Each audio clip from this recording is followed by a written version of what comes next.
all my kids make me proud. For you to hear the word dad come out their mouth, just gave you goosebumps, because it's like, hey, I'm a dad now. Your daughters, they love you to death, and there's a lot of energy in the house. I'm sure there'll be some fun years in the teenage years. He broke the mold when he made Janaea. Spunky, diva status, the little girl who wants everything, and when she doesn't get it, she gives you that sad face that just breaks your heart. You're like, oh, okay, here you go. Here's the keys to the car, just take it. May's a tough little girl. From even early on, she's always been tough, being a middle child, but especially through her battle with cancer. When she was diagnosed, I think the tumor was 10% of her body weight. She had a mass in her abdomen, which turned out to be a Wilms tumor, which is in her kidney. And we basically were indoctrinated right into the world of childhood cancer, which just felt like in a matter of minutes. She kept complaining of headaches.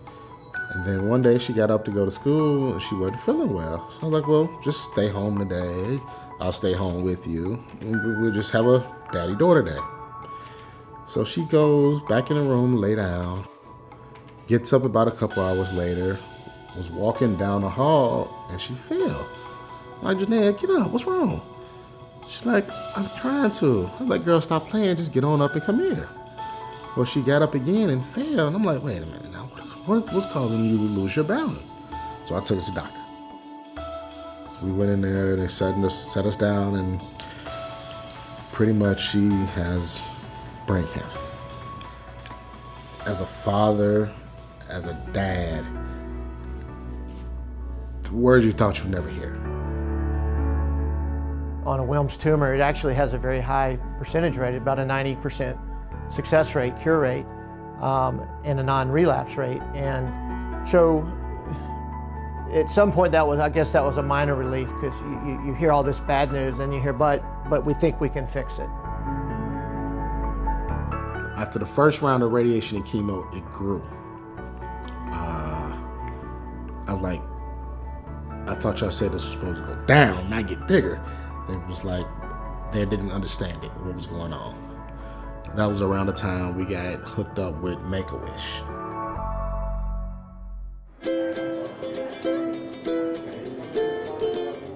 And you said y'all went to Hawaii, but that was good. That was, yeah. So we had a little meeting. She was like, you either, which one do you want to do? You want to go Hawaii or you want to go to Disney? And she was like, well, we'll do Hawaii. So everything got set up. We had a limo pick us up, take us to the airport. That was one of the highlights for our girls, man. is the limo. She was like, ooh.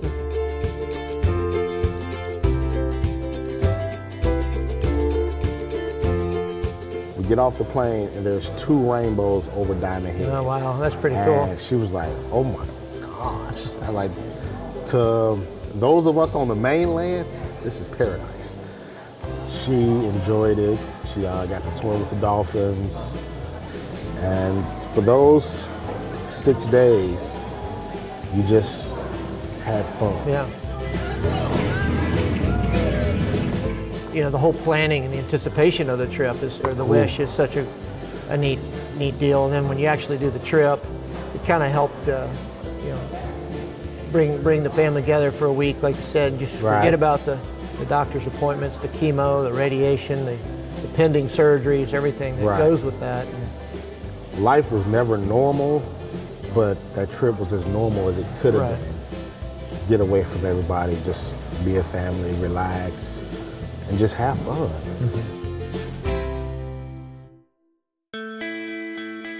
It was just amazing how she handled everything, how tough she's been fighting cancer through multiple rounds of chemotherapy, radiation, surgeries, over a 3 to 4 year period. It's just been amazing to watch her. She's doing great today and healthy, about 3 years. in remission. She says she wants to be a doctor. I think she'd be a good one. She really has a caring heart and very fun to be around.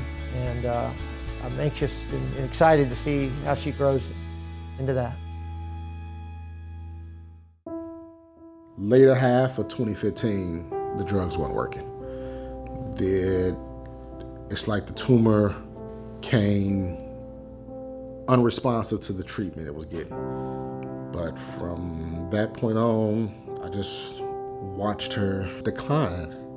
There was nothing I could do. It was the hardest thing I ever been through.